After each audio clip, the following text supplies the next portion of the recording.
Hello and welcome everyone to Gold Asset of the Day for the 14th of January 2020, presented by myself, Phil Carr, at the Gold and Silver Club. So first of all, what do you need to know as we go into a fresh week here?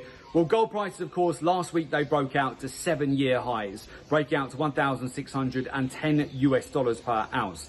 Hedge funds and money managers have yet again, they've continued to build their net long positions in the latest week.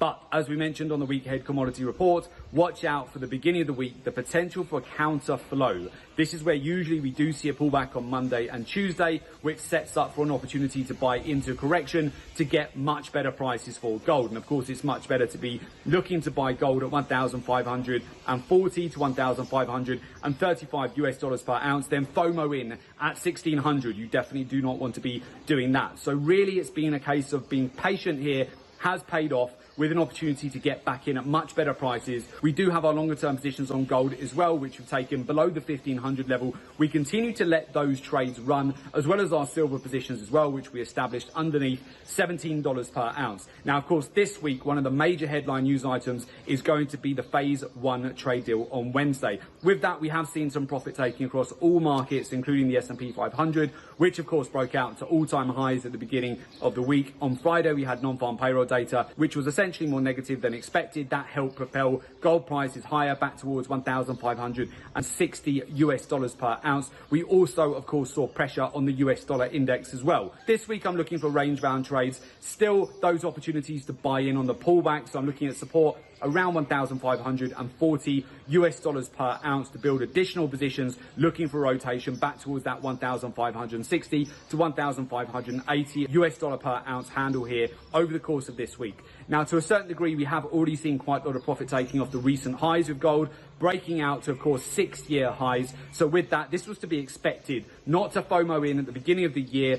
We talked about this previously, that you really wanted to be able to establish positions over that mid-December time when many traders go away during the festive period. Do not snooze, take advantage, do not take a step back on the precious metals. You really want to look out for those opportunities to be buying around that 1470, 1480 handle that we had back in mid-December, which provided over 1,000 points of upside over the last 2 or 3 weeks here. As we mentioned before, we've banked over 2,400 points on gold during this whole uptick. It's now a good time to really take stock, have a lot of your profit, of course, taken off the table at the beginning of January, but then look at the opportunity to buy back into gold at lower prices. Nothing really fundamentally has changed here. From a very strong seasonal cycle, gold is often a very strong performer over January and February as well, but it does normally have these corrections at the beginning of the month. Hedge funds continue to build into their overall net long positions. We still have geopolitical risk in the background, although there has been de-escalation recently. The fundamentals have not really changed here at all with respect to gold at this time of year, and the potential for gold to really be building up a base here